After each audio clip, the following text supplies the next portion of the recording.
Eh bien, bonsoir, mesdames, messieurs, et encore une fois, bienvenue à ces rencontres organisées par la médiathèque du Centre culturel Chibaou. Ce soir, nous recevons Eddy Banaré, donc, qui est docteur en littérature, qui, comme ça a été inscrit sur la carte postale, est passé par l'université Antilles-Guyane, mais a aussi suivi un cursus en Nouvelle-Calédonie, à l'UNC. Et c'est d'ailleurs à cet endroit qu'il a soutenu en octobre 2010, si j'ai bonne mémoire, donc sa thèse de littérature sur la mine en Nouvelle-Calédonie. Donc il a choisi d'évoquer ce soir la figure du pionnier, ma foi plutôt intéressant, à un moment où chacun s'interroge sur son identité. Pour ceux qui seraient intéressés par de plus amples détails sur Eddy, il faut savoir qu'il est de passage en Nouvelle-Calédonie. Il vit désormais, en tout cas temporairement, à Fidji, où il enseigne à l'Alliance française de Fidji. Et il sera avec nous en Nouvelle-Calédonie jusqu'à samedi, si j'ai bien compris. Donc que ceux qui souhaiteraient lui poser quelques questions en privé se dépêchent de le faire. Pour le reste, les micros sont à votre disposition, hein, vous connaissez la formule maintenant. Donc au terme de la conférence, n'hésitez pas à nous poser quelques questions. Demandez ce micro, s'il vous plaît, puisque ces conférences sont enregistrées et malheureusement encore il y a des gens qui interviennent sans utiliser ce matériel, ce qui fait qu'on entend la réponse du conférencier, pas la question. Voilà, en tout cas je vous remercie pour votre présence ce soir. Je sais qu'il y a beaucoup d'événements. Il y a une conférence concurrente à l'Université de Nouvelle-Calédonie, ma foi fort intéressante, et puis d'autres événements plus de nature politique, puisque vous n'êtes pas sans savoir qu'on est dans une période électorale intense. Donc merci à vous d'être venu assister à la conférence d'Eddy Banaré. Et bon courage. Merci. Bon, là, ok. Ok, donc bonsoir à tous. Je tiens d'abord à remercier l'équipe de la DCK de m'offrir ce baptême du feu, puisque c'est ma première conférence. Je tiens aussi à m'excuser pour ma voix, parce que le centre Chibaou est riche en courants d'air et une extinction de voix m'a pris cet après-midi.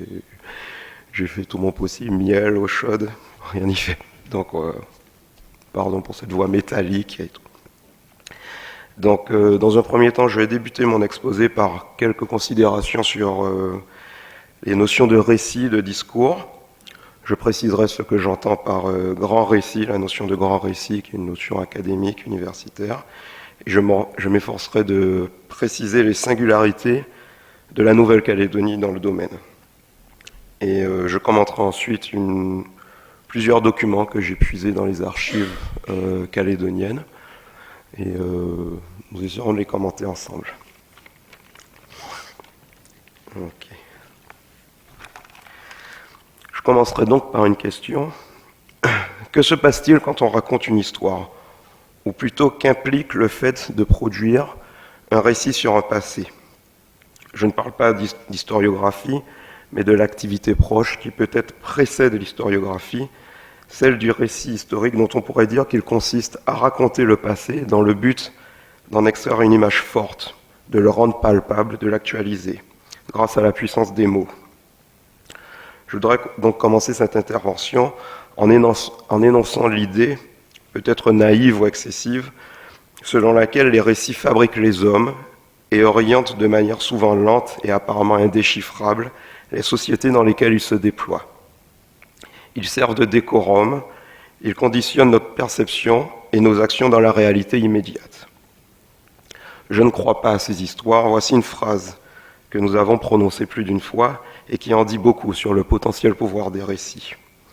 Plus déterminante est dans le domaine universitaire la position adoptée par le théoricien américain Joshua Landy, qui plaide pour une fonction utilitaire de la fiction. La littérature serait un véritable mode d'emploi dans lequel nous faisons plus que puiser des préceptes moraux, mais bien des modes d'action et de discours. Il y aurait dans le récit une volonté d'agir, un acte socialement symbolique, selon les termes de notre théoricien Fredric Jameson, dont la politique serait alors la première caisse de résonance de la littérature. socialement symbolique, dans la mesure où raconter une histoire, élaborer un récit consiste à se situer dans le temps par rapport à l'autre.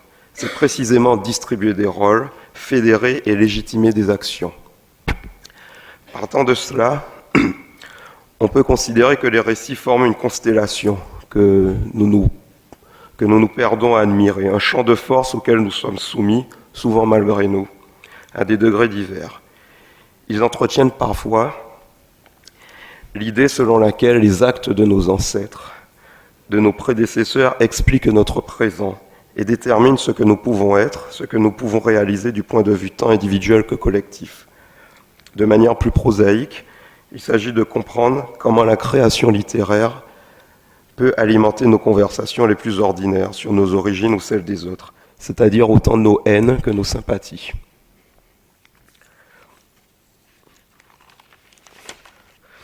Une première nuance serait à apporter en disant que c'est plutôt l'idée, la représentation que nous nous faisons de ces actes qui est déterminante.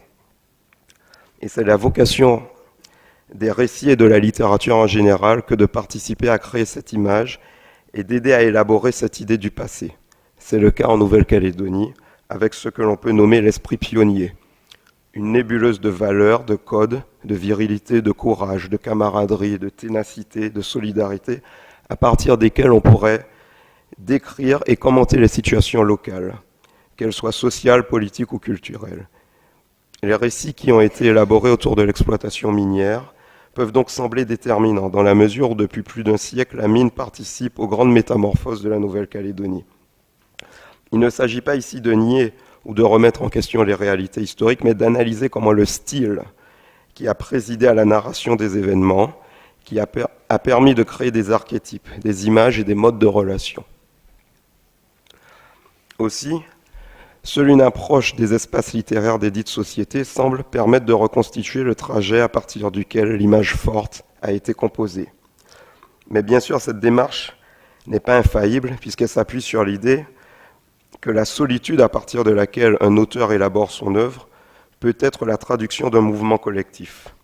Surtout, il ne faut pas perdre de vue que les livres ou les récits sont souvent condamnés au silence des bibliothèques et des archives, d'où ils demandent à être relus et commentés. Quoi qu'il en soit, ils sont le vivier dans lequel une communauté peut puiser dans les moments décisifs pour se restituer ou se repenser. C'est peut-être pourquoi, de manière rétrospective, les temps difficiles peuvent sembler plus romantiques que les périodes de prospérité, quand elles arrivent. Les mythes et les fables se fabriquent justement à partir des temps difficiles. En bref, raconter une histoire, c'est créer un climat, c'est installer tous les prérequis des relations sociales, donner le ton des échanges, c'est surtout participer à créer le matériau de la mémoire collective. Ce qui différencie mémoire et histoire avec un grand H est précisément un seuil émotionnel. Là où l'histoire est une approche scientifique et critique des événements passés, la mémoire cherche précisément à attirer force et beauté. Mais le récit à ce moment est aussi un piège, car il participe à une cristallisation particulière. Il fixe de manière canonique une image de soi, une image de l'autre.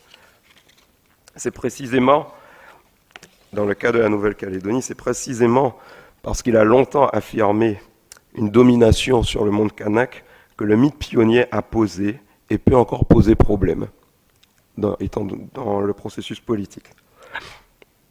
Forgé à partir de la fin du XIXe siècle, le récit minier calédonien a ainsi donné naissance à des images, passé sous silence certains événements et connu plusieurs actualisations pour parvenir jusqu'à nous. Le récit est ainsi un acte fondateur d'absolu et pour l'être, il agit principalement sur l'émotion. S'il se conçoit principalement dans un silence et une solitude, où l'auteur cherche à faire voir la singularité d'un lieu ou d'une communauté, il est avant tout objet d'art, le résultat d'une certaine idée de la beauté. Beauté qui serait dans les actes, les événements que l'écrivain décide de fixer sur la page ou que l'orateur cisèle pour son auditoire. Voilà pourquoi des théoriciens comme Claude Brémond ont choisi d'analyser le récit en termes cliniques. Mais c'est peut-être l'écrivain nigérian Ben Okri qui se montre plus tranchant quant au rôle de l'écrivain. Il nous dit que Les écrivains sont le signe profond de la santé psychique d'un peuple. Ils sont le baromètre de la vitalité d'esprit de la nation. Ils sont le symbole qu'un peuple est suffisamment créatif pour rêver des possibilités nouvelles qui étendraient les ressources morales et psychiques du pays et en libéraient assez pour se lancer dans de nouvelles grandes aventures de l'esprit. L'observation d'Ocry est ici redoutable, surtout lorsqu'il s'agit d'étudier la littérature coloniale, encore plus lorsque l'on s'attarde sur la Nouvelle-Calédonie marquée par les événements des années 80. Face au récit, nous serions donc comme des patients. Le récit aurait sur nous l'effet d'une thérapie providentielle qui nous guérirait des peurs ou pire d'un virus contagieux. Notre souci n'est donc pas tant la vérité historique que le style, les figures utilisées pour construire le grand récit minier. Ce récit a-t-il la forme d'un drame, d'une épopée ou d'un grand roman d'aventure? Élaborés pour frapper l'imaginaire, et c'est là le propre de l'art, les récits alimentent pourtant le réel en ce qu'ils y introduisent de l'irrationnel et de l'émotion. C'est en cela que le récit peut être craint et doit être analysé et commenté.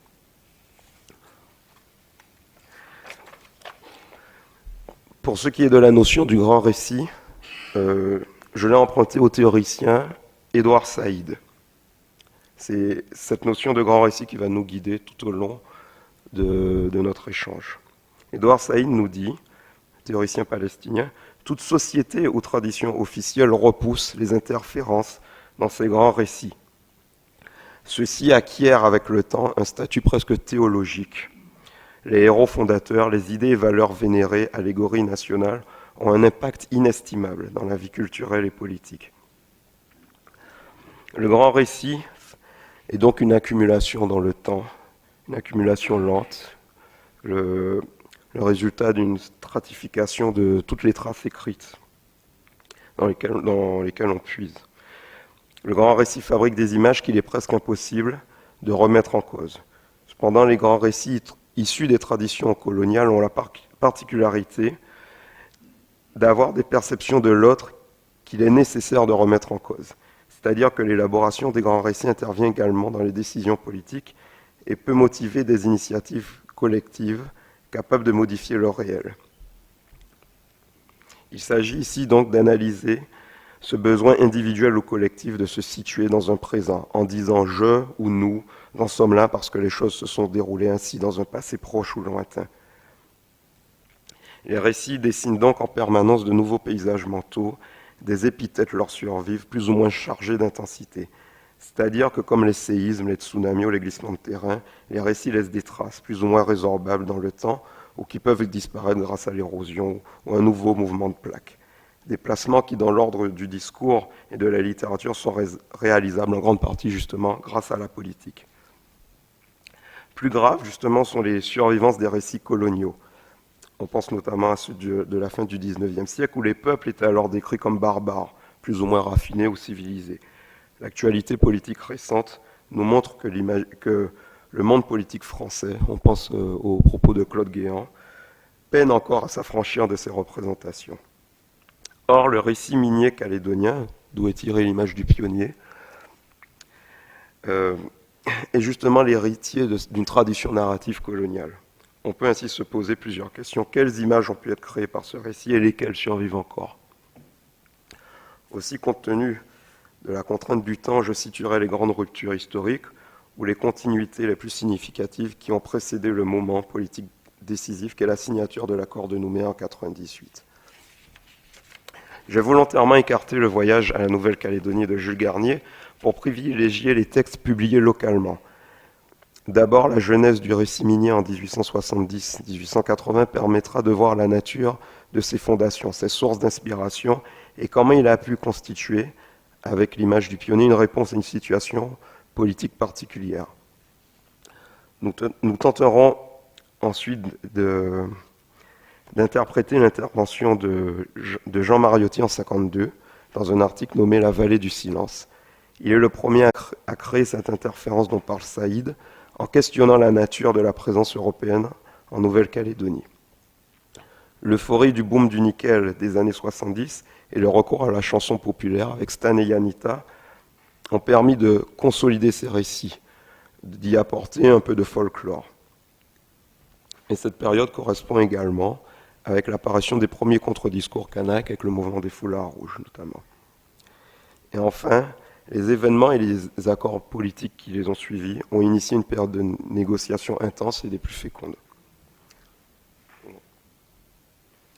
Ici, je vous montre, puisqu'il s'agit en fait du résumé d'un travail de thèse que j'ai réalisé de 2007 à 2010. Ici, vous pouvez voir à quel point ce qu'on peut appeler le grand récit minier, le corpus est extrêmement hétérogène.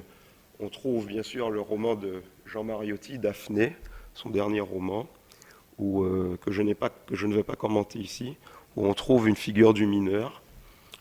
On trouve également un canular, publié en 1872, si je ne m'abuse, qui reflétait le scepticisme au moment des premières constitutions de mines. Donc ici, c'est un canular qui annonce la constitution d'une mine, appelée Compagnie du doigt dans l'œil, parce qu'il y avait des gens qui ne croyaient pas au potentiel minier de la Nouvelle-Calédonie. Donc dans la presse coloniale, il y a un groupe de plaisantins qui, à l'époque, avait publié ce canular en annonçant la fondation d'une fausse concession minière. Ici, un autre journal, Le Colon, où l'on trouve une chronique que je vais commenter, une chronique qui date de 1872, la chronique du Diaot, qui peut être considérée comme l'acte de naissance du pionnier. C'est là qu'on voit se forger l'image du pionnier. Ici, une bande dessinée. Le personnage s'appelle, une bande dessinée qui date de 1879, le personnage s'appelle Anacarsis Robinet. Donc c'est un Parisien qui, à l'époque, était venu... Ça raconte l'histoire d'un Parisien qui est venu tenter l'aventure des mines et qui se casse les dents, en fait. Il rencontre tout le monde, sauf... il n'a aucune chance de constituer ses mines. Il rencontre des évadés, il est pris pour un évadé, il est fait prisonnier et finalement il décide de quitter la Nouvelle-Calédonie. Et ici, un article qui date de 1907, un article paru dans la presse australienne, signé par un certain Sherston May. C'était après l'arrivée des premiers Japonais. L'arrivée des premiers Japonais, et c'est un article, une publication qu'on peut classer à l'extrême droite, parce que ici l'auteur imagine que la Calédonie sert d'avant-poste à une invasion japonaise de l'Australie.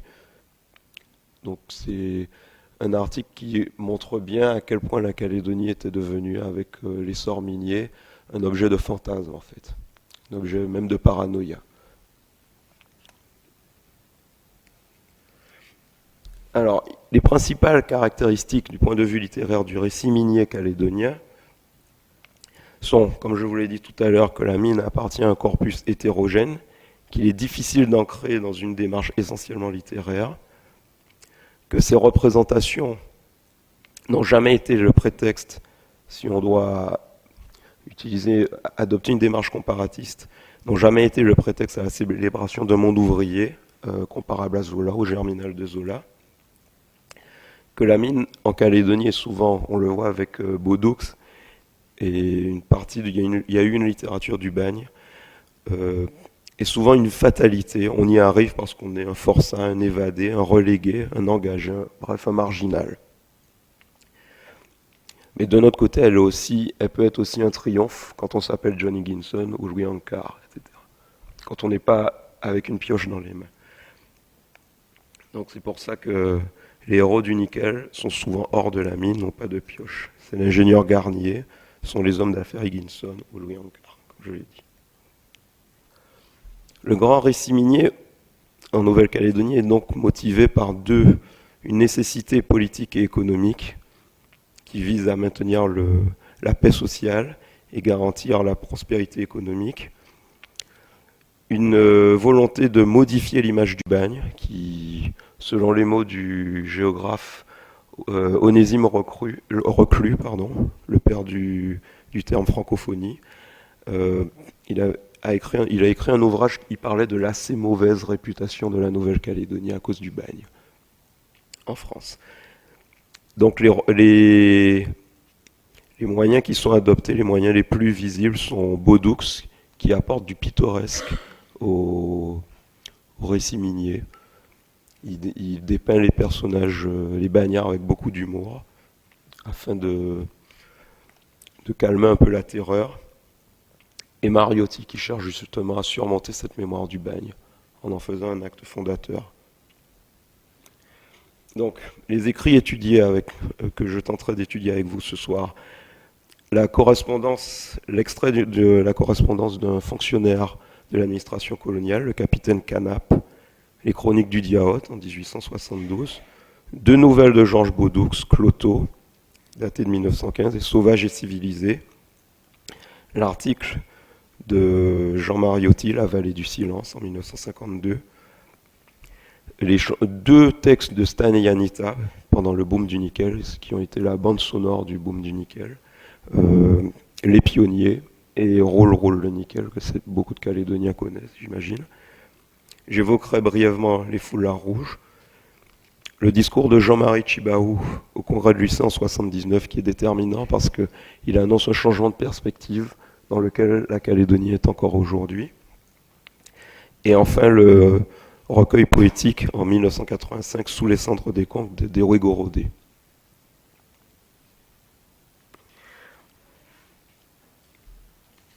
Alors nous commençons d'emblée avec les correspondances du capitaine Canap. 1867, donc l'annonce de la colonisation pénale, et dans les années qui suivent, s'installe une terreur en Nouvelle-Calédonie, avec les évadés, des faits divers. Et dans les archives, on trouve les correspondances entre les fonctionnaires coloniaux qui sont désemparés. Et voici une lettre qui date de 1880, donc la même année que la fondation de la SLN. On sent bien l'urgence de rassurer une population de fonctionnaires. Ici, le capitaine Canap s'adresse à un correspondant qui est en France, et il lui dit « Je gouverne un triste pays, je devrais dire de tristes gens, car les sources de richesse abondent, et quiconque apporte ici l'amour du travail est certain de prospérer. Il persiste à croire que le prêtre est fait pour être mangé, les propriétés pour être pillées, les monuments pour être pétrolés, l'armée pour être vilipendée, la fortune publique pour être dilapidée, et les gouverneurs pour être fusillés. Il n'est donc pas exagéré de dire que la découverte des ressources minières de l'île a suscité un enthousiasme singulier qui se retrouve non seulement dans les premiers témoignages, mais aussi dans les récits qui ont été écrits par la suite jusqu'à l'époque contemporaine. Bien sûr, c'est avec le voyage à la Nouvelle-Calédonie de Jules Garnier que la Nouvelle-Calédonie rentre dans l'espace public français en tant que colonie. Je peux me risquer un anachronisme. Le voyage à la Nouvelle-Calédonie, publié en 1869, est un best-seller. Il a été traduit dans toute l'Europe. Jules Garnier a effectué quelques conférences, en a publié quelques extraits dans de nombreuses revues de géographie, et a ainsi situé la Nouvelle-Calédonie dans l'espace mental européen. Mais je m'intéresse principalement à ce qui a été publié immédiatement après. Je m'intéresse principalement à la première apparition du terme pionnier. Donc, mon travail, je ne suis pas historien, je parle sous le contrôle des historiens. La plus ancienne mention du terme pionnier que j'ai retrouvée date justement de 1872. La chronique du Diaoth, publiée dans le Moniteur. C'est une chronique qui a tenu la Calédonie, qui était alors une colonie en haleine, pendant près de 2 mois. Parce que la rumeur disait que dans le Diaoth, il y avait des traces aurifères, et la Calédonie s'est mise à rêver d'une ruée vers l'or, comparable à celle de l'Australie ou même de la Californie. Et c'est à partir de cette chronique qu'on a vu se construire l'image du pionnier, qu'on a vu se construire une filiation, qu'on a assimilé les mineurs calédoniens à une grande famille qui travaillait déjà en Californie ou en Australie.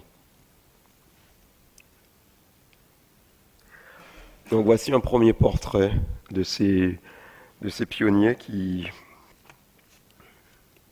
Je vous montre ici dans le PowerPoint les extraits les plus parlants.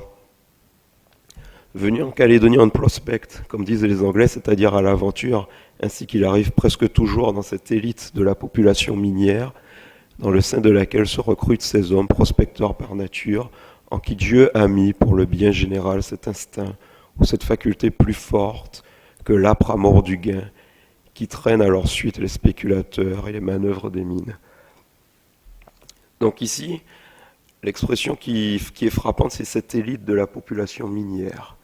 Il y a une volonté de placer tous ces gens qui tentent l'aventure, de les placer dans un grand ensemble. La Calédonie reçoit des récits, la presse coloniale est très riche. La Calédonie reçoit alors des récits de Californie, de l'Australie. Il y a une volonté de dire que ce qui se passe en Calédonie est comparable à ce qui se passe en Californie. Donc, il y a une élite, il y a une volonté de situer. Donc ici, c'est un extrait du 24 janvier 1872. Ah oui, je veux préciser que la chronique est anonyme. Je n'ai pas pu élucider pourquoi, mais l'auteur de cette chronique a tenu à rester anonyme à l'époque. Et elle s'est interrompue assez brusquement aussi. Le 28 février 1872, toujours, il nous donne des nouvelles d'un navire qui a été appareillé vers le Djaout, qui s'appelait le Surcouf. Et il nous dit « Les nouvelles rapportées par le Surcouf sont excellentes. Des travaux assez importants ont été exécutés sur le terrain de messieurs Hooke et compagnie, soit pour trouver le filon et le suivre, soit pour extraire la roche aurifère. Et le lavage de ces premiers déblais continue à donner des résultats satisfaisants. Ce qui manque à Manguine, c'est le nom du terrain minier, ce sont les bras pour touiller cet Eldorado, vers lequel, cependant, de si belles espérances se concentrent. L'Ori Sacra Fames ne serait-elle plus de notre temps, ou bien faut-il attribuer la rareté de ces arrivages au revival, comme disent si bien les Anglais, des mines d'Australie, dont le produit en effet semble décuplé depuis quelques mois, au dire de toutes les correspondances de Sydney et de la Nouvelle-Zélande. Donc à ce moment, l'Australie et la Nouvelle-Zélande sont le modèle. Et on va s'attarder sur un autre mot, Eldorado. Le mot est lâché, les enjeux se précisent également. Avec la concurrence australienne, mais aussi les belles espérances, la Nouvelle-Calédonie s'apprête peut-être à connaître une destinée semblable à sa voisine. C'est du moins ce qu'on croit. La découverte du filon aurifère du Djaout n'avait alors fait l'objet que de brèves dépêches. Mine d'or du Djaout est même devenu le titre d'une chronique régulière du Moniteur. Le 20 mars 1872, un rapport de 2 pages est publié. Je cite la signature, par une personne qui revient des mines. C'est ainsi que l'article avait été signé. Dans un anonymat qui garantit peut-être la véracité du propos. On peut imaginer que dans un espace insulaire, un propos rapporté par telle ou telle personne n'aurait pas le même poids. Donc l'anonymat est une garantie de véracité ici. Le 15 février, ici l'auteur s'exprime avec le jeu, je me trouvais aux mines avec quelques compagnons de voyage. Après avoir examiné la surface du terrain aurifère, les tranchées et divers trous de prospect faits par les mineurs, nous sommes entrés dans la mine par un tunnel ayant environ 12 mètres de longueur. C'est à l'extrémité de ce tunnel que se trouve le filon aurifère. Dans l'après-midi, un de nous, voulant connaître approximativement le rendement de la mine, fait prendre 13 livres de ce minerai dans le filon. On a broyé grossièrement le minerai à coups de marteau et on l'a jeté dans un bassin pour en opérer le lavage. Cependant, pendant cette opération, on a rejeté 7 livres de petites pierres qui contenaient indubitablement de l'or. Les mineurs pensent que l'exploitation seule des terres de la surface et celle du ravin suffirait pour couvrir toutes les dépenses et donner de très beaux bénéfices. On peut imaginer, après une telle nouvelle, on peut imaginer l'enthousiasme, l'excitation qui saisit la colonie. Les mineurs deviennent un référent et s'imposent comme une nouvelle figure d'autorité. Ils pensent, émettent leur avis et sont en mesure d'annoncer, de garantir la prospérité. Nous pourrions croire à un investisseur qui cherche à préserver ses intérêts, mais ce rapport apparaît plutôt comme la volonté de provoquer le rush, justement le rush, si attendu. Il manque des machines, de la poudre et des bras, qui d'après le nombre de dépêches n'a pas vraiment été spontané. Bref, il n'y a pas vraiment eu de ruée vers l'or en Calédonie, du moins rien de comparable à l'Australie ou à la Californie. La description du site est pourtant techniquement précise. Il est question d'une route, d'un emplacement choisi, mais surtout il y a de l'or. Au lieu du rush, c'est le doute qui semble progressivement s'installer.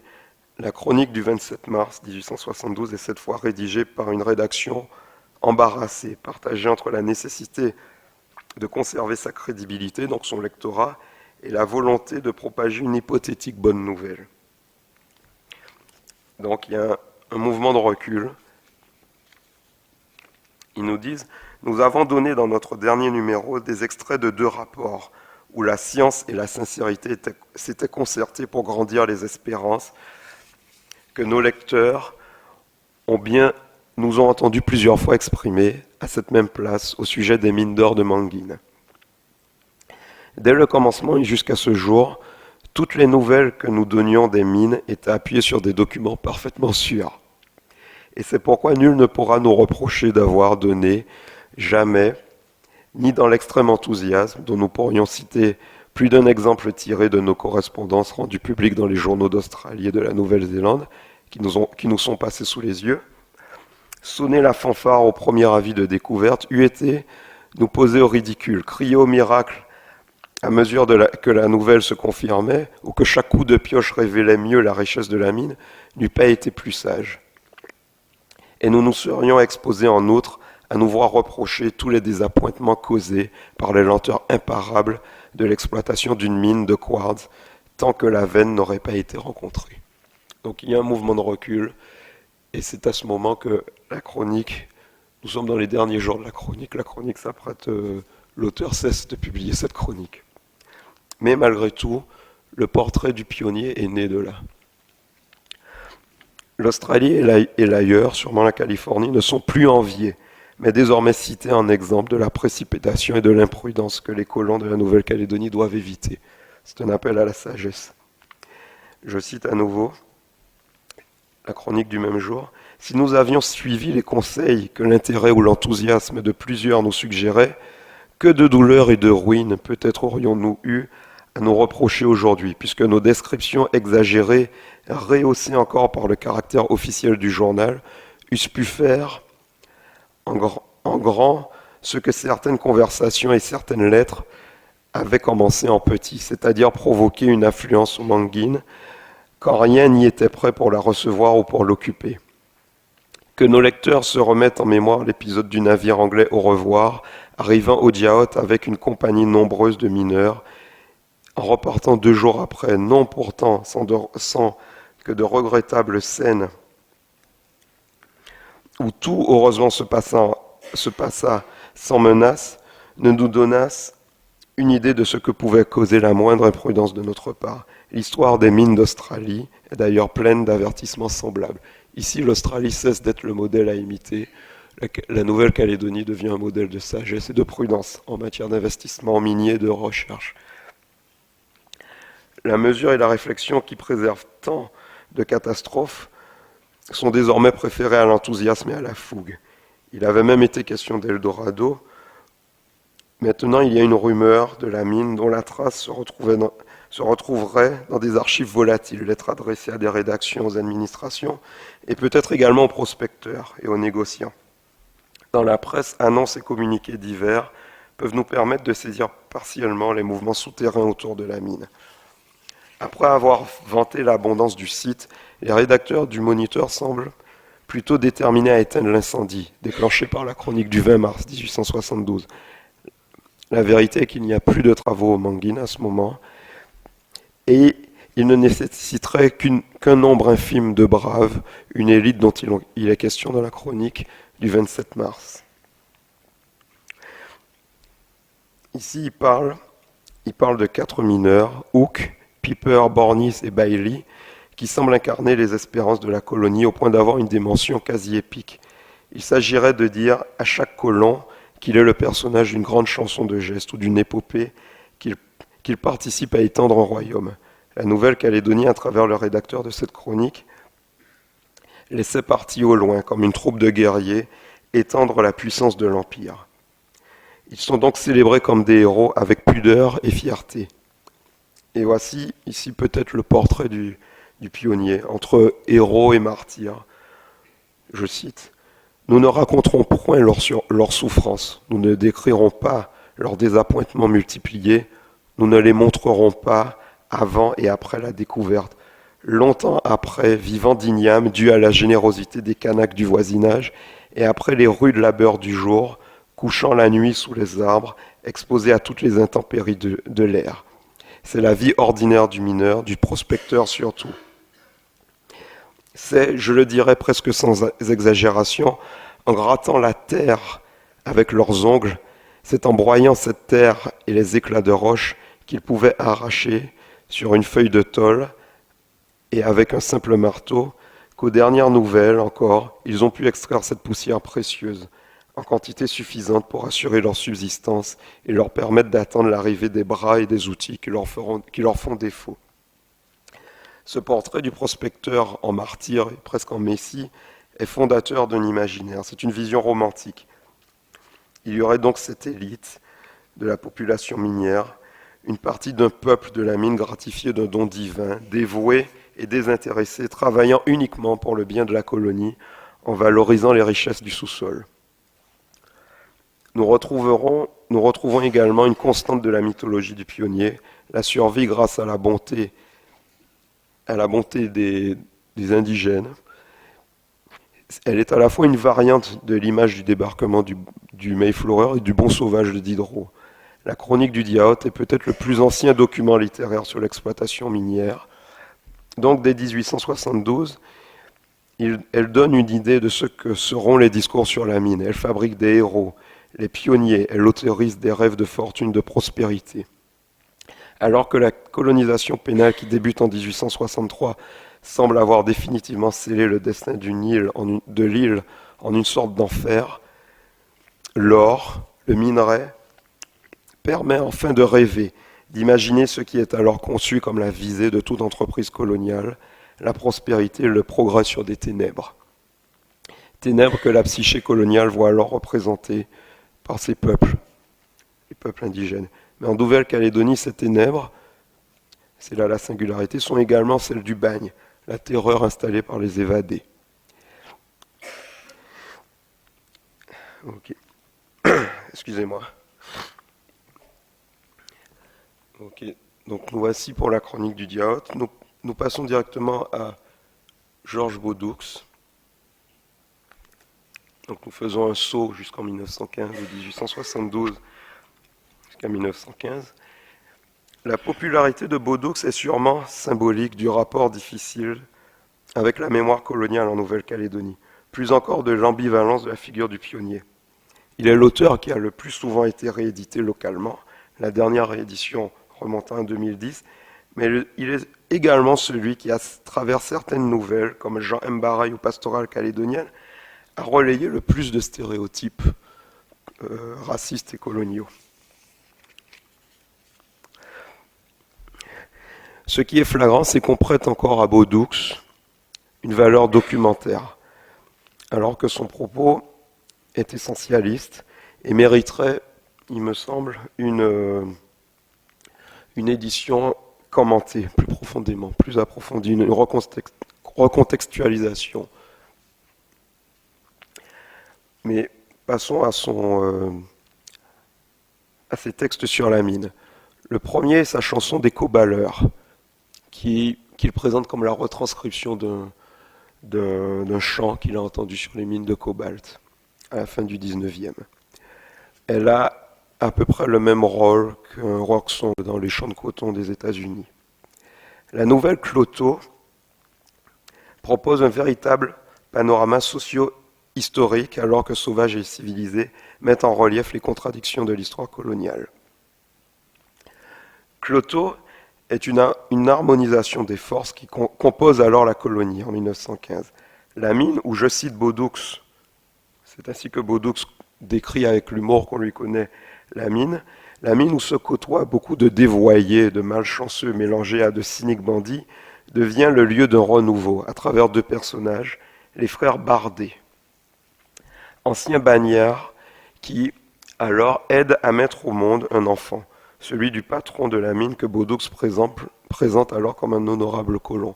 Donc l'épouse du patron de mine est prête à accoucher, et il se trouve que ce sont deux anciens bagnards dont Baudouux laisse planer le doute sur le fait qu'ils soient évadés ou simplement délibérés, qui aident à mettre au monde cet enfant. Cette naissance est presque messianique. L'enfant apparaît alors comme le véritable symbole de la réussite. Une fête accompagne sa naissance qui réunisse tout le peuple de la mine. C'est ainsi que Baudouux s'exprime. Et donc, la fête se déroule à l'arche, avec romance sentimentale, une main sur le cœur. Dans leur générosité de poivreaux attendris, tous les coballeurs, comme un seul homme, voulaient assurer l'avenir de l'enfant, l'envoyer à l'école des mines, en faire un ingénieur. L'ayant entendu crier, tous convinrent qu'il avait une voix de ténor et qu'il fera son chemin.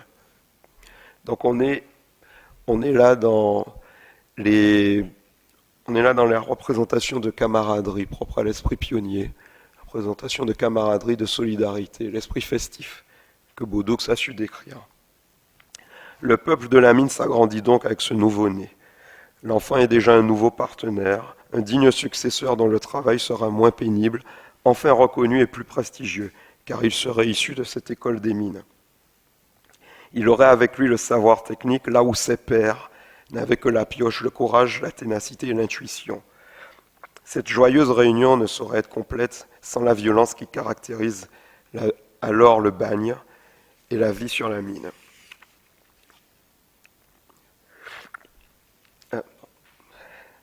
Les idées généreuses, donc il décrit la suite de la fête, les idées généreuses épuisées, on passa au répertoire grivois, puis on attaqua à plein gosier les chants patriotiques, ce qui eut pour effet de réveiller les turbulences assoupis. Et alors des disputes s'élevèrent, suivies de bagarres, mais les hommes qui parlaient raison désarmèrent les combattants. De la vie de toute la coterie, ce fut une fête très soignée. Donc on reconnaît l'ironie de Baudouux, le ton particulier de Baudouux, ce sens de la dérision qui a participé à son succès et qui a fait de Baudouux le dépositaire d'une authenticité calédonienne. Les rapports avec la mère patrie sont encore troubles du fait du passé pénal. Il y a un patriotisme affirmé. Les frères Barbet, ceux qui ont aidé à donner naissance à cet enfant, et leurs compagnons mineurs ne créent aucune rupture avec la politique qui s'applique à la mine. Leur attitude conforte au contraire le bien fondé de la colonisation pénale et son projet de réhabilitation. Aussi la colonie peut se rassurer, je cite à nouveau Baudouux, l'enfant et la mère se portent bien. Au moment où Baudouux écrit la nouvelle en 1915, il dit « L'enfant a 39 ans, c'est un beau gars, il est décoré de la croix de guerre ». Baudouux rappelle ici un fait essentiel à la société coloniale. La Nouvelle-Calédonie est devenue une terre française, bâtie ici par d'honorables colons et fervents patriotes. C'est ici le propos qui sous-tend la description de Baudouux. Mais dans la deuxième nouvelle, Sauvage et civilisé, le regard de Baudouux se singularise et son expérience semble plus ambivalente, puisqu'il adopte cette fois le point de vue kanak, au sens où par le jeu littéraire, il parle au nom de personnages kanak.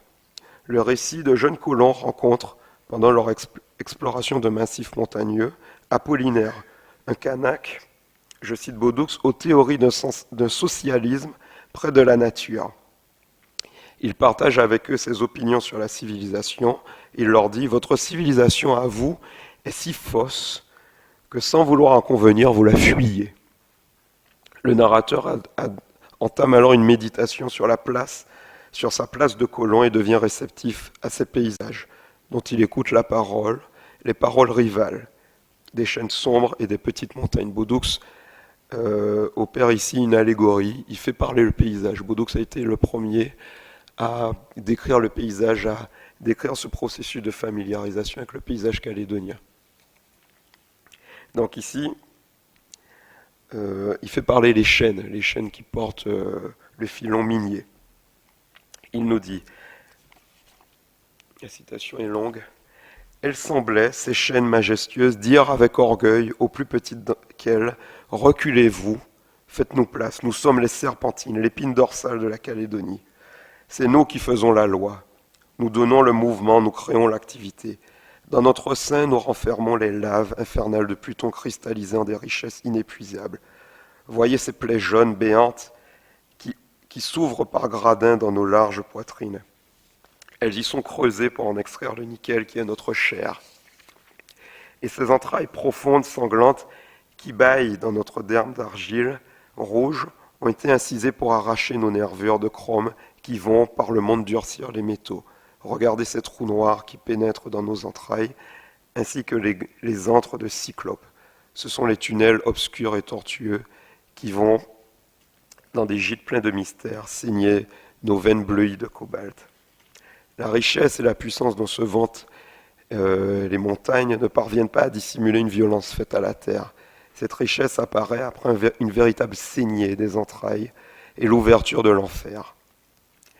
Dans notre sein, je répète, nous renfermons les laves infernales de Pluton cristallisées en des richesses inépuisables.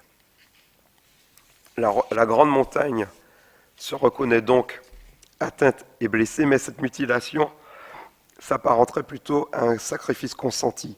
C'est précise-t-elle, je cite à nouveau Baudouux, « Nous qui faisons la loi et donnons le mouvement, nous créons l'activité. » Le Stockman éprouve les contradictions du colon fier de la réussite annoncée par les prospects, mais attaché à des paysages qui sont désormais, pour lui, puissamment évocateurs d'une dévastation. La réponse des petites montagnes est un avertissement concernant le futur, voire l'aveu d'un échec de l'épopée coloniale. Baudouux a des accents écologistes avant la lettre.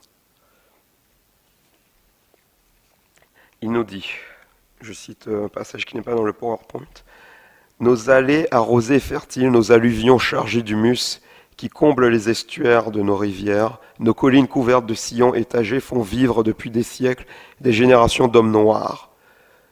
Nous sommes là, attendant la houe et la charrue, aux plantations de café, de coton, de maïs. À toutes les cultures, nous offrons nos terrains généreux. Il suffit de savoir nous choisir. Sur notre littoral et sur les berges de nos rivières, les cocotiers poussent avec vigueur. Par leurs racines avides, ils s'imprègnent des eaux de la mer.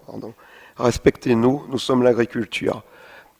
Baudouux confronte ici deux projets coloniaux, le destin de terres minières et le destin de terres agricoles, entre lesquels la Calédonie s'est souvent retrouvée écartelée. Un dilemme insoluble apparaît dans l'esprit du colon entre sa vocation première, celle des prospects, qui faisait de lui le fier pionnier, et une expérience des paysages soucieuse de préserver la fertilité d'une terre qui a fait vivre depuis des siècles des générations d'hommes noirs, qu'il a directement ou non participé à civiliser. Je parle de l'idéal que Baudouux partage, l'idéal civilisateur. Le colon se voit donc défait de sa mission fondamentale. Surtout, celui qui apparaît en filigrane du texte de Baudouux est désormais un enfant de cette terre. Et voici l'avertissement qu'il reçoit. Plus tard, vous, mines gonflées de minerais et d'orgueil, quand vous aurez prodigué toutes vos richesses aux spéculateurs étrangers et que vous ne laisserez après vous que des ruines, vos terres fouillées, vidées de leurs trésors, resteront éternellement stériles. Vos montagnes déchiquetées, arides comme des paysages lunaires, seront l'image de la désolation et de la mort. Alors que nous, les petites montagnes, les dédaignés de l'heure présente, nous serons toujours la verdoyante grâce, riche, fécondée par le travail, par le labeur des persévérants et des petits. À ceux qui auront eu confiance en nous, nous donnerons l'abondance et le bien-être, car nous sommes la terre qui nourrit, la terre à laquelle on s'enracine. Nous sommes l'agriculture, nous sommes l'avenir qui crée pour lui des œuvres durables. Et vous, mines gaspilleuses, vous êtes le présent qui butine, s'envole et ne laisse rien.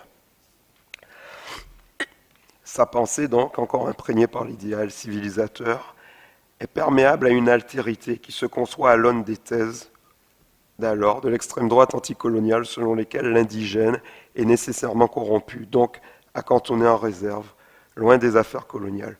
Baudouin formule une utopie réactionnaire, un rêve pastoral, le vœu d'une colonie tournée vers l'agriculture. Si le chrome durcit les métaux de par le monde, c'est au prix de la destruction irréversible des paysages. Dans cette nouvelle, il ne propose qu'une alternative. Ou bien créer, ou bien céder à l'ivresse des marchés et de l'explosion industrielle, ou bien préférer les œuvres durables de l'agriculture. Pour la première fois, le pionnier est remis en question dans l'œuvre minière qu'il est en train d'accomplir. Au contraire de l'agriculture, la mine n'annonce pas de prospérité future, n'annonce plus de prospérité future. Baudouin ouvre ici une brèche dans laquelle s'engouffrera Mariotti. L'exploitation minière, déchirure de la terre, fait certes des hommes riches, admirés et craints comme John Higginson, par exemple, mais n'annonce rien de fécond et durable. De là se profile une idée terrifiante, l'image du pionnier prospecteur Sécorne. Un homme qui laisse derrière lui une terre à nu, incultivable, ne peut prétendre fonder une communauté avec des traditions. Mariotti, l'homme de Farino et du café, poursuivra cette métamorphose en valorisant l'image du broussard et du stockman et habile cavalier. Donc nous passons à Mariotti. Mariotti, j'ai préféré, je me suis arrêté à un article qu'il avait publié en 1952, dans lequel il propose une méditation. Donc ce n'est pas un récit, il propose une méditation poétique sur la présence européenne en Calédonie. En 1952, donc dans l'immédiate après-guerre, il nous dit qu'il n'y a pas encore de fantômes européens en Nouvelle-Calédonie. Les fantômes, comme les mythes et les crues fameux, demandent une longue attente, un passé abyssal, une très lente maturation. Un siècle n'est rien. Donc nous sommes à la veille du centenaire de la prise de possession. Les Européens, même morts de mort violente, ils n'en manquent point, ne hantent ni les maisons, ni les pierres, ni les arbres. Pour le blanc, même à la 3e génération, la Nouvelle-Calédonie demeure un pays clair. Il faut la nuit aux fantômes et aux légendes. Un siècle n'indique même pas la première ombre d'un crépuscule. Il est difficile de connaître l'impact de cet article, mais toujours est-il que Mariotti est le premier à formuler l'impensé d'un discours. Avec lui, le pionnier se retrouve confronté aux questions auxquelles il tentait de répondre depuis 1880. Mais il y a encore donc à raconter pour s'enraciner et fonder. C'est peut-être Édouard Glissant qui a su expliquer la véritable visée des récits de conquête, donc des récits de pionniers. Il relève donc d'un lancinant besoin de s'affirmer civilisé, c'est-à-dire ancien, patent, stable, et le souci de légitimer non seulement un droit à sa terre, un réenracinement, mais aussi le privilège de mener le monde, privilège réservé aux aventureux qui ont réussi et qui par conséquent détiennent vertus et recettes. Au vu de la production littéraire postérieure à Mariotti des années 60, la question posée ici a plus ou moins été ignorée. C'est avec la revendication indépendantiste qu'elle réapparaît, que les questions de légitimité réapparaissent. La singularité de Mariotti, sa modernité, est d'avoir cherché ce réenracinement dans un rapport singulier avec le monde kanak, qui passait par la connaissance des contes, des légendes, en bref, le partage d'un imaginaire. À moins que Mariotti ne suggère que le discours pionnier qui s'était constitué depuis 1880 doit remplir un nouveau rôle. Il doit aider à constituer une mémoire collective et alimenter un imaginaire capable d'appuyer, d'expliquer le patriotisme et la fierté qui ont motivé, dans les années qui ont précédé l'écriture de son article en 1952, l'engagement auprès des Alliés. Par exemple, on peut le penser dans le livre du centenaire que Mariotti rédige en 1953. Le mot d'ordre dans ce livre est le suivant. Il faut situer la Nouvelle-Calédonie dans le présent, surtout dire de quel passé elle tire sa force. Et l'histoire, sous la plume du poète qu'est Mariotti, subit une mise en lumière des plus singulières. Un siècle n'est rien, tranche Mariotti. Il faut selon lui fonder la nuit que le poète appelle de ses voeux et qui manque est encore celle du transporté qui s'efforce d'habiter une terre lointaine, celle des légendes kanak repoussées par la rationalité de la mission civilisatrice, celle de l'enfance où se fabrique un imaginaire. Parce que Mariotti, dans son œuvre, a accordé une grande importance au récit d'enfance. On pense à son roman À bord de l'incertaine notamment. Et c'est principalement cette maturation qu'il appelle de ses voeux qu'il a tenté d'initier à travers son œuvre.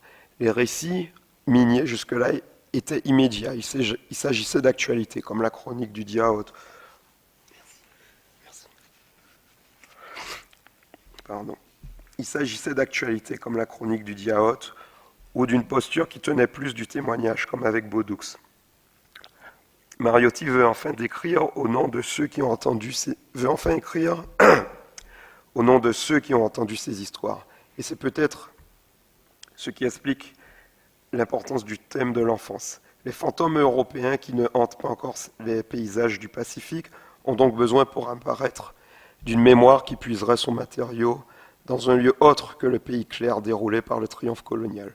Selon Mariotti, l'héritage pionnier, si longtemps célébré, n'a encore rien produit, n'a pas encore été reçu comme une force de construction. Il est encore, finalement, sans aucun imaginaire, aucun mystère suffisamment opaque pour fonder ou sédimenter un héritage, une véritable légende. Ainsi, Jean Mariotti rompt avec cette idéologie, propose une introspection et tente de renouveler, d'ébranler une perception dominante de la Nouvelle-Calédonie et de l'Océanie, celle qui a engendré tant de stéréotypes.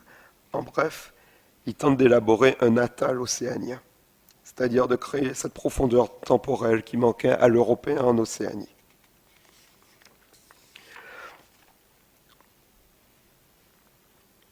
Ok. Donc, nous passons tout de suite, faisons un bond de 20 ans,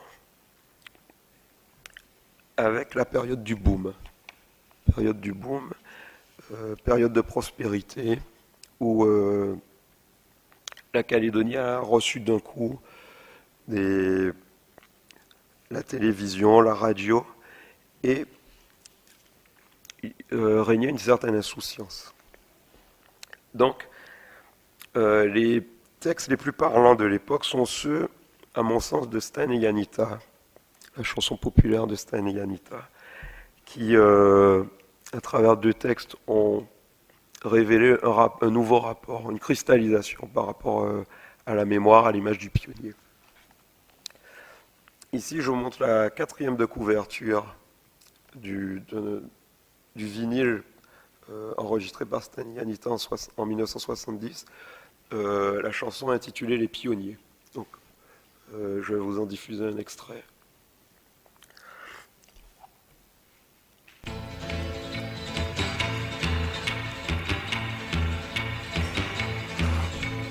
Il s'en allait de Nancy, d'Orléans, de Beaugency ou de Paris.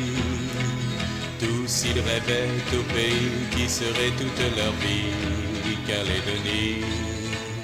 En arrivant au caillou, il leur faut en mettre un coup, Il faut partout défricher et puis planter le café sans s'arrêter. Adieu vertes prairies, les neiges, les champs fleuris. Vous restez ma patrie, mais loin d'ici. Nouvelle-Calédonie, c'est mon nouveau pays. Nouvelle-Calédonie, espoir de vie. Vous arrachiez le nickel avec des piquets, des pelles. Bon. Ok, il disait. Ici, on voit qu'en 1970, dans ce qu'on peut appeler la 4e couverture du vinyle, Stan et Janita opèrent une espèce de grande synthèse de toutes les données historiques du récit colonial calédonien. Une synthèse imprégnée de patriotisme et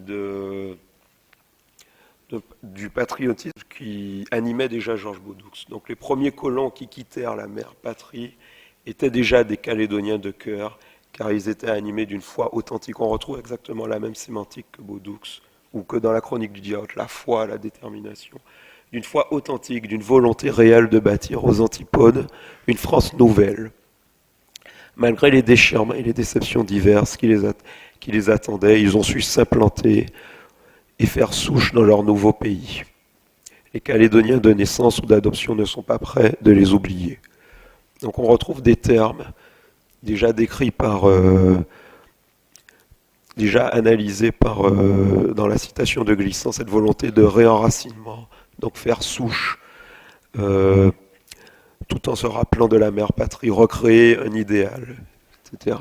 Donc en 1970, Stan et Janita folklorisent ce propos-là, puisque une chanson diffusée à la radio a beaucoup plus d'impact qu'un texte qui reste dans une bibliothèque. Donc, ici, d'une certaine manière, le vœu de Mariotti est réalisé, puisque ici, Stan et Janita se placent comme des enfants. Ils disent, nous sommes les enfants de ces pionniers. Vous arrachiez On retrouve encore la sémantique de la chronique du Diaoth, avec l'image du pionnier en martyr. Vous arrachiez le nickel avec des pics. Nous, les enfants de Moindou, de Koné, de Wailo, pensons à vous. Et pour que naisse Nouméa, il en a fallu des bras. Nous, les enfants de Pouya, de Poro et de la foi, n'oublions pas.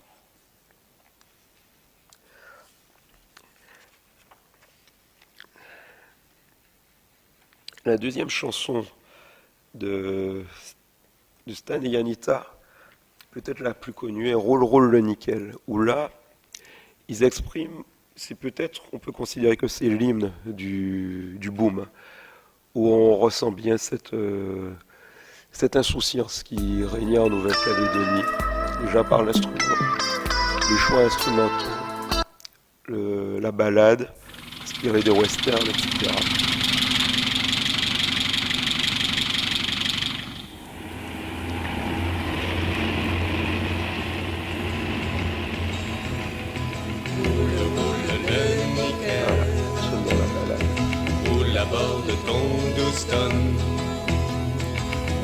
Roule, la vie est belle, roule, la paye sera bonne. Ouvre le bon œil, car l'âme te ressent. La route peut être un cercueil, si tu veux battre les records. On a percé la montagne jusqu'au cœur pour en tirer les meilleurs teneurs. C'est un peu de notre grande terre que les minéraliers transportent en mer. Tu connais toutes les épingles qui te mèneront jusqu'au tas. Pas question de faire la bringue tant que le bateau est là. Ces bateaux ont toujours faim, car ils ont le ventre gros. Bon. Ok, donc cette balade d'inspiration country rappelle alors la popularité des westerns qui étaient diffusés dans ces années en Nouvelle-Calédonie. Et se situe dans l'actualité du boom. Elle s'éloigne de la célébration nostalgique d'un temps pionnier. La chanson est introduite par un texte qui met à jour le paradoxe du symbole d'un attachement à une terre sur fond de prospérité minière. Tout se percute, on retrouve le souci écologique, c'est un peu de notre terre que les minéraliers apportent en mer, mais d'un autre côté, la richesse arrive, l'insouciance est là. Donc, la 4e de couverture dit ici « Richesse minière de l'île Lumière, richesse souveraine exploitée jusqu'au cœur des montagnes, tout dans ce pays vit de la mine. Roule le nickel, mais pense que c'est un peu de notre grande terre que les minéraliers emportent en mer. » C'est ainsi qu'il présente la chanson sur la 4e de couverture. Donc, l'image des paysages dévastés évoquée par Bodux est à nouveau présente mais elle est rapidement effacée. Elle est rapidement effacée, et ici le rouleur devient le nouveau héros, celui qui achemine le minerai vers les minéraliers. Stan et Janita s'emparent d'une image triomphale du boom, celle du nouveau ballet formé par les rouleurs qu'on en aperçoit désormais sur les routes qui relient les mines à la capitale. La présentation au dos de la pochette est une adresse en même temps qu'un avertissement. Pense que c'est un peu de notre grande terre que les minéraliers emportent en mer, disent-ils à leurs lecteurs, auditeurs, et peut-être également aux Calédoniens. Mais la chanson est aussi un hommage, un encouragement, qui par certains aspects poursuit l'œuvre des pionniers. La prospérité de l'industrie minière s'observe et se contemple de loin. Ce sont des images rassurantes et spectaculaires des camillons et des minéraliers. Les chansons de Stan et Janita ont, comme les textes de Bodous, vocation à illustrer et à accompagner le boom. Mais leur succès d'audience, ils sont presque devenus des classiques. On pense à une autre chanson, La Caravane, qu'on peut encore entendre aujourd'hui. Et les pionniers sont encore diffusés pendant les foires agricoles ou différentes festivités en Nouvelle-Calédonie. Mais ils leur ont indirectement donné une fonction d'écran sonore et identitaire. Et surtout, en plein boom, elles assuraient, ces chansons, une fonction de refondation identitaire, celle qui permet de revendiquer collectivement l'affiliation avec le pionnier plutôt que les origines pénales. Il s'agit également, au sens où le conçoit la théoricienne Kristeva, d'un fétichisme autour du pionnier, des pics, des pelles et du ronronnement du rouleur. Okay. Il y aurait donc derrière la jovialité des chants de Stan et Janita un doute face au boom et ses effets sur l'identité, mais surtout face au réel qu'il impose, réel qui se dessine alors dans les manifestations des foulards rouges, 1969, les foulards rouges qui sont issus de cette première génération d'étudiants kanaks, qui sont alors formés aux idées d'extrême gauche. On pense notamment aux idées marxistes, et qui travaillent à une revendication identitaire. Donc, le leader des foulards rouges, on le reconnaît, Dinosh Neslin, qui à l'époque publie énormément des textes inspirés de penseurs comme Frantz Fanon. Il publie dans Le Monde étudiant des textes nés de ces échanges avec le milieu estudiantin militant d'extrême gauche.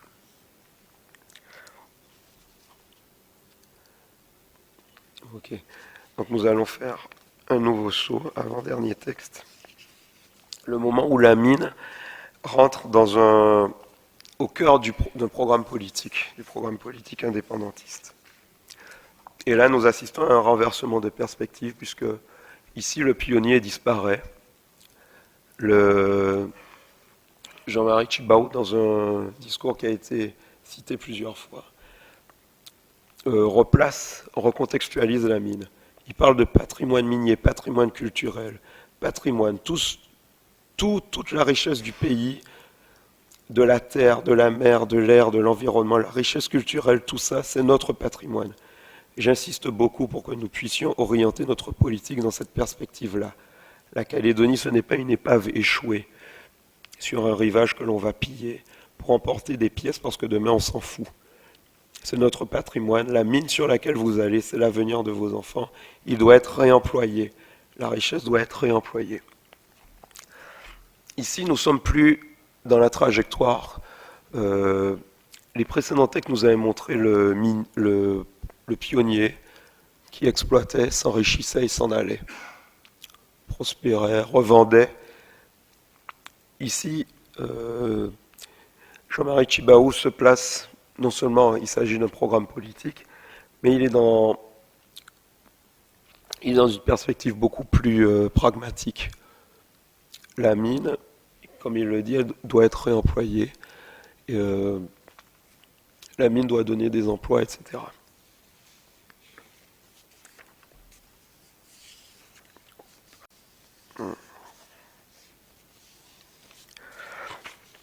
Attendez un instant, je me suis perdu.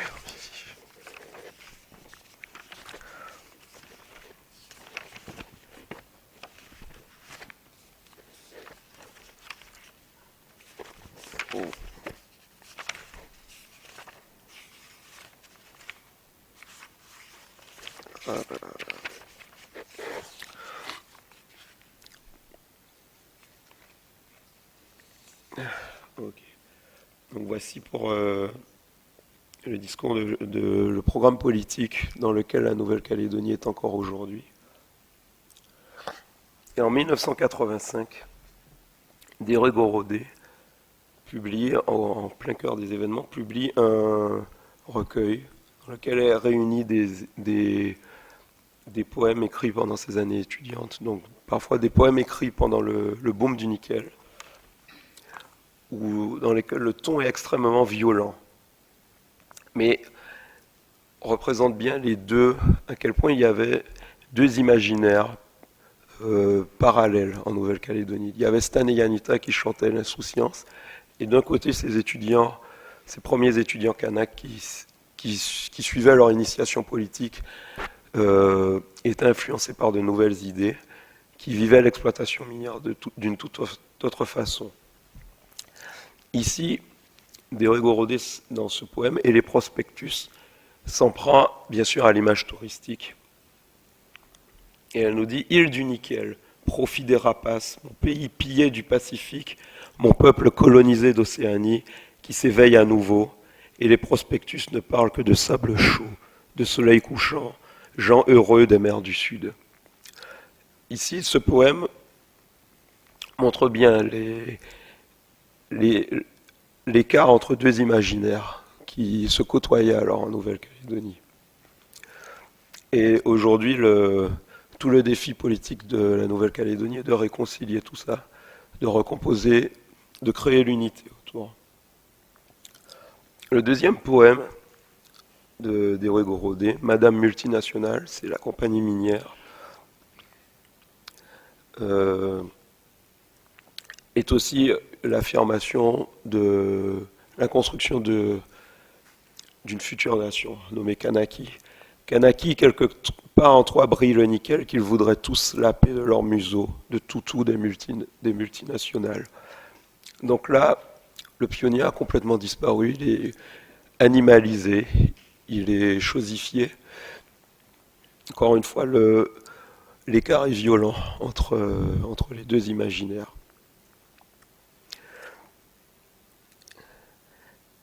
Donc je me suis arrêté à tous les textes qui ont précédé l'accord de Nouméa.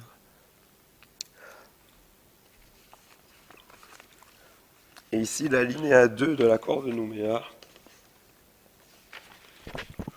nous montre bien le défi qui est lancé à la Nouvelle-Calédonie. Ce qu'elle est en train de réaliser actuellement, de réconcilier tous ces imaginaires, de les mettre en dialogue. Des hommes et des femmes sont venus en grand nombre au XIXe siècle et au XXe siècle, convaincus d'apporter le progrès, animés par leur foi religieuse, venus contre leur gré ou cherchant une seconde chance en Nouvelle-Calédonie. Ils se sont installés, y ont fait souche, ils ont apporté avec eux leurs idéaux, leurs connaissances, leurs espoirs, leurs ambitions, leurs illusions et leurs contradictions. Ici, les mots sont très importants. Illusion, contradiction. On les a vus avec la nouvelle de Baudoux, Sauvage et civilisé. Certes, la richesse de la mine, mais à quel prix? À quel prix? Au prix d'un sacrifice de la terre, etc. Et les illusions, celles de l'idéal civilisateur, qu'on remet en question aujourd'hui, qu'on a raison de remettre en question. Donc, on peut dire à partir de là que la Nouvelle-Calédonie est un exemple unique au monde de construction, de débats passionnés, de débats violents. Et en cela, je pense qu'il faudrait essayer de cultiver l'optimisme, parce que de tels débats n'ont pas lieu, ils sont sains. Et de tels débats ont rarement lieu à travers le monde. Donc peut-être que nous pouvons être fiers de la Nouvelle-Calédonie à ce niveau-là. Je vous remercie.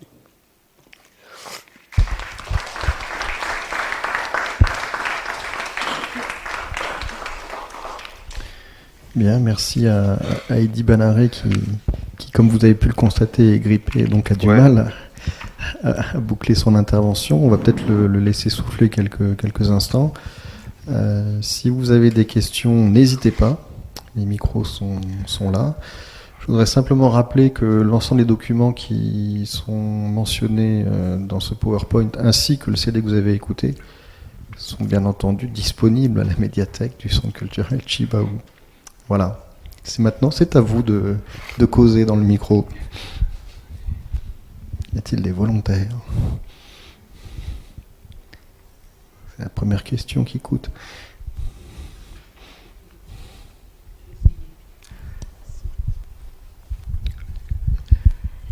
Je dois dire que j'ai été très, très intéressée par tout ce que vous avez cité, aussi bien dans la présentation pour nous éclairer sur le sens du récit historique, du discours, etc., mais aussi dans tout ce que j'ai écouté concernant les mines en Nouvelle-Calédonie.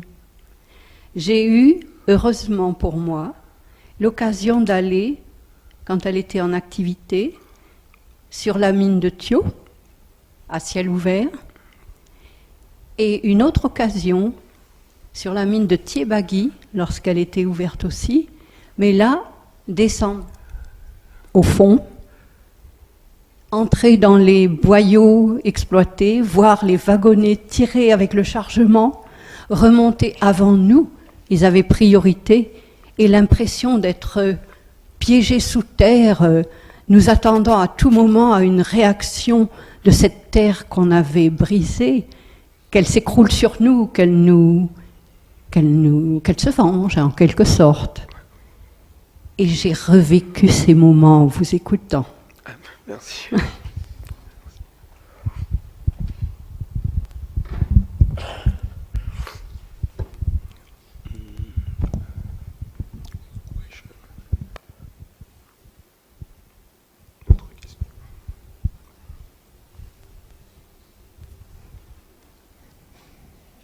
Une intervention, peut-être?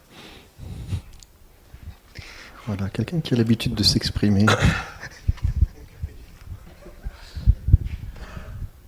Outre les références historiques, je me présente, je suis là au nom du Conseil économique et social. Outre les références historiques qui étaient intéressantes, moi je fais partie des gens qui sont arrivés au XXe siècle, dans les années 60. J'ai eu Madame Fouque comme professeure de français, que je salue ce soir. Je vous ai vu comme professeur de français à Champagnat. Sylvain, mais allez.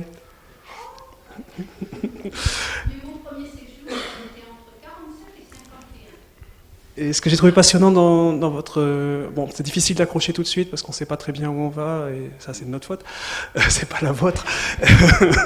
Ce que j'ai trouvé passionnant, c'est qu'il y a deux mondes, enfin, comme je l'ai perçu moi, il y a deux axes, on va dire syntagmatiques et paradigmatiques, pour faire bien.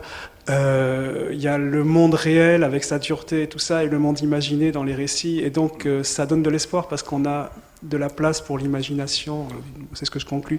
On peut imaginer encore notre monde de demain ici, quoi. J'espère que je n'ai pas dévoyé votre propos. C'est tout à fait ça.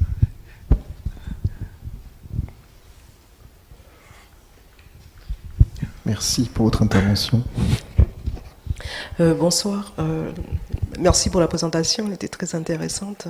J'ai juste une question, c'est sur le choix des textes. Pourquoi ces textes ? Parce que vous auriez pu choisir Jules Garnier, vous l'avez mentionné, mais aussi l'histoire des deux mines. Il y avait bien d'autres textes. Qu'est-ce qui vous a motivé à choisir ces textes que vous avez présentés ? Oui, effectivement, le corpus minier calédonien est très très large, il est très fourni sur un siècle. Et j'ai essayé de choisir les textes qui avaient les contrastes les plus violents, ou en tout cas où les grandes étapes de construction de l'archétype du pionnier étaient les plus visibles. Donc la chronique du Diao, où le pionnier apparaît comme un brave, m'a semblé assez emblématique. Et bien sûr les textes de Baudux, qui,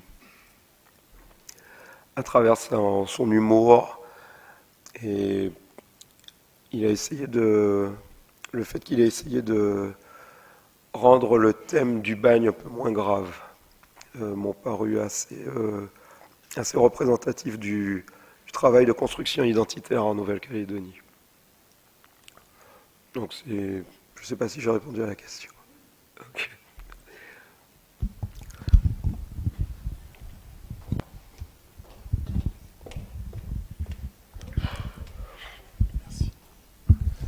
Bonsoir. Merci pour cette présentation. J'étais vraiment très très passionné par Mariotti, particulièrement depuis très longtemps, mais pas sous cet angle. Et en fait, mon intervention, c'est simplement une petite remarque, parce que ça fait écho. Quand vous parlez de l'image du pionnier, il y a quelque chose qui me surprend, parce qu'en fait, l'image du pionnier telle que vous la décrivez, on sent qu'elle vient en rupture de quelque chose.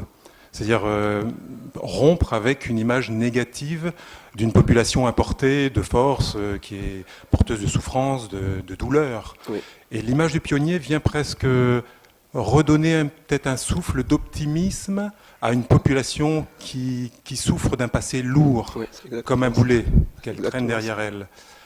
Et comme quoi l'histoire semble se répéter, il y a de cela juste avant qu'on écrive les accords de Nouméa, il y avait une polémique sur la culture. Existe-t-il une culture calédonienne? Autrement dit, les Calédoniens ont-ils une culture?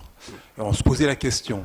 Et c'était troublant parce qu'en fait, d'un seul coup, on se retrouvait dans une situation un petit peu à l'identique qu'à la création de cet archétype de pionnier, où les Calédoniens de souche en fait, se retrouver dépossédés d'une identité antérieure. C'est-à-dire que d'un seul coup, encore une fois, l'histoire avait passé son coup d'éponge et en fait, on les anéantissait. Et là, on retombe un petit peu dans ce même schéma où, avec les accords de Nouméa, heureusement, il y a ce petit préambule qui tient compte de cette histoire que ces gens-là n'ont pas demandé. Qu'ils ont subi. En fait, ils ont subi comme la population kanak a subi la colonisation. Et cette population est obligée de faire avec.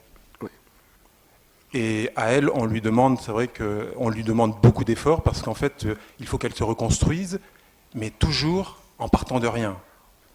Oui. En deux mots, vous n'êtes plus des pionniers, mais qu'est-ce qu'on est aujourd'hui alors?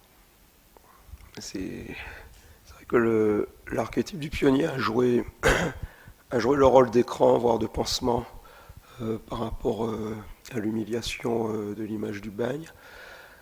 Et on peut comprendre qu'on se raccroche encore à cette image-là. C'est un peu comparable, pour moi qui viens des Antilles, quand on évoque l'esclavage aux Antilles, on trouve dans les groupes militants, etc., on trouve des gens qui préfèrent évoquer l'image du nègre marron. Je ne sais pas si vous connaissez le nègre marron, c'était celui qui fuyait de la plantation pour fourbir ses armes, qui revenait dans la plantation, assassinait le maître, libérait les esclaves ou l'empoisonnait. Donc c'était une espèce de héros. Mais c'était un personnage marginal. Compte tenu de la réalité de l'esclavage, il y a très peu eu de nègres marrons, puisqu'ils étaient assassinés, il y avait des chasseurs, etc. La réalité est tout autre. Mais les militants préfèrent souvent évoquer le nègre marron.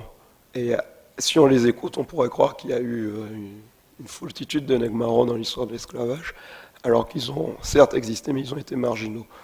En Nouvelle-Calédonie, c'est un peu le cas aussi.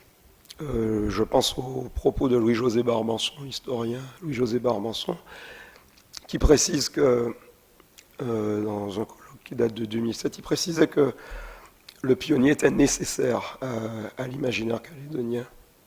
Il était nécessaire, il était fondateur, il était fédérateur. Parce que la réalité, d'après son travail d'historien, la réalité historique de la Nouvelle-Calédonie était plus celle de fonctionnaires, en fait. Or, il dit on ne fonde pas de légende avec des fonctionnaires, mais plutôt avec des pionniers, avec des braves. D'où le recours. Pendant longtemps, on ne fondait pas de légende avec des bagnards. Même si la Calédonie a opéré un renversement de perspective assez extraordinaire avec son passé pénal. On pense déjà aux travaux de Louis-José Barbanson, aux travaux au film qui a été réalisé, L'Archipel des Forçats, et puis à l'œuvre de Mariotti aussi, qui contient des évocations du bagne assez belles. Donc oui, le pionnier, il est nécessaire, mais compte tenu, comme j'ai essayé de le montrer, qu'il relève d'une tradition de discours colonial assez dangereux, puisque c'est un discours de conquête, c'est un discours de domination sur l'autre. Le pionnier mérite d'être renouvelé, parce que si on s'en tient, je parle de mon expérience des archives calédoniennes, le pionnier apparaît souvent comme une figure d'effacement, c'est-à-dire que tout est silencieux autour du pionnier. Le pionnier bâtit, il travaille, il repousse tout, et personne ne parle autour de lui. Donc les Kanaks ne parlent pas autour de lui. C'est en cela que l'évoquer de manière un peu brutale, comme ça, peut être dangereux dans la construction de la Calédonie. Parce que il relève d'un discours il relève d'une tradition narrative de domination, etc. Alors, je sais pas. J'entends bien, hein, mais je ne suis pas nostalgique du terme. Hein. Oui. Ce qui m'intéressait, c'est ce que vous faites, en fait, c'est de démontrer le processus, c'est-à-dire à quoi sert l'image du pionnier. Et là, encore une fois, bon, je vous en remercie, hein, parce que vous nous rappelez que l'histoire est toujours en marche. Oui. C'est-à-dire que ce qui est arrivé revient, Oui. et reviendra demain. Oui. Et il y aura toujours des gens pour se poser des questions, pour se dire qui on est finalement dans tout ça. Oui, l'essentiel, je dis l'essentiel quand on évoque le pionnier, c'est dans le discours, c'est d'ajouter des et des mais et des aussi. C'est juste d'ajouter ça. En tout cas, je vous remercie. Hein. Merci.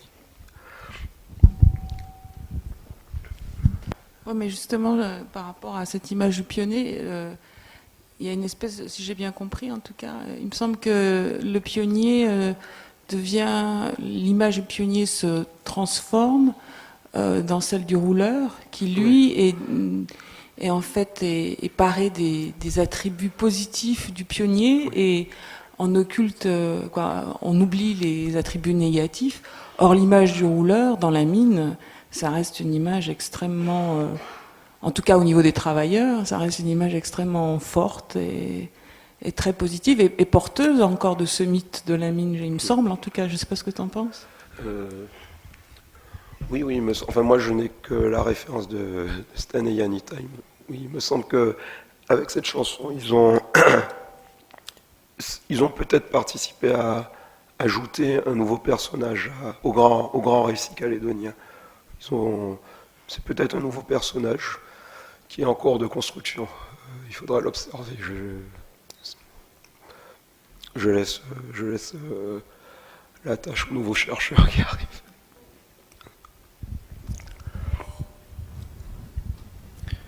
Moi, j'avais une petite question, peut-être un peu provocatrice, mais je voulais savoir si les gens qui font partie de la fameuse fondation des pionniers, donc, avaient pris connaissance de votre travail et si vous en avez fait quelque écho.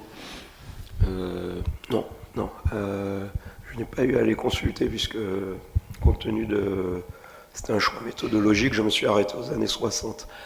Et j'aurais aimé les consulter pour travailler sur un corpus plus contemporain. Donc non, ils ne connaissent pas encore mon travail.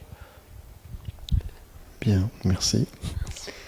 Je voudrais peut-être juste signaler, parce que j'ai oublié de le mentionner tout à l'heure, que la thèse d'Edi Banaré, vous l'avez vue devant la Casemane, mais elle fera l'objet d'une publication vraisemblablement courant 2012, donc chez un éditeur qui s'appelle Honoré Champion.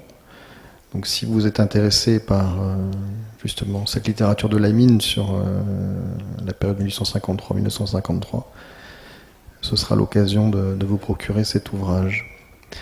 Je ne sais pas si il y a une dernière question dans la salle. Je vois qu'Eddie est à la limite de l'épuisement.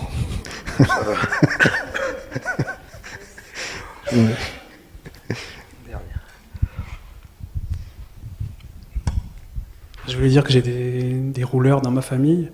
Et il y a aussi un très beau livre, je crois que c'était Van Maay qui avait écrit ça. Oui. C'était Chandang, Oui. qui parle de ces gens-là. Et bon, enfin, pour moi, dans ma famille, je parle de ma famille, hein, c'est pas des gens qui ont fait fortune, c'est pas des personnages de légende, ils ont roulé comme des damnés. Ça ressemblait plus aux salaires de la peur qu'à l'Eldorado, quoi. Et au total, bon, ben, c'est des gens qui ont rien derrière eux. Maintenant, ils ont flambé dans les années 70. L'argent arrivait relativement facilement, mais partait aussi vite. Voilà. Et pour ce qui est des pionniers, ben, donc moi je suis pas natif, hein, vous l'avez bien compris, je suis arrivé en 1964, ça fait quand même longtemps, quoi. Et par contre, ma fille est calédonienne, et c'est vrai qu'il y a une nouvelle race de pionniers, c'est encore ceux-là. Et pour exemple, elle a participé à des Jeux du Pacifique, et elle était toute petite, elle avait 13 ou 14 ans, c'était une épreuve en mer, longue distance, il y avait une tempête, et elle était sur le point d'abandonner, et elle m'a raconté ça après. Je m'excuse, ça m'émeut un peu. Elle a dit, je peux pas faire ça à la Calédonie. Et elle n'a pas abandonné à cause de ça. Elle a eu un podium, 3e, mais elle a eu un podium, quoi. Et donc voilà, il y a toujours des pionniers quelque part, quoi. Ouais.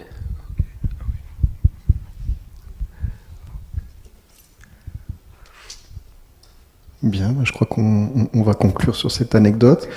Je renouvelle mes remerciements à Eddy. Et je voudrais simplement signaler que la semaine prochaine, donc, il y a une autre conférence autour du FACO, le Fonds d'art contemporain kanak et océanien, avec Lydie Gardet et Petelo Tuilalo. Donc vous êtes les bienvenus et j'espère vous revoir la semaine prochaine. Merci à vous.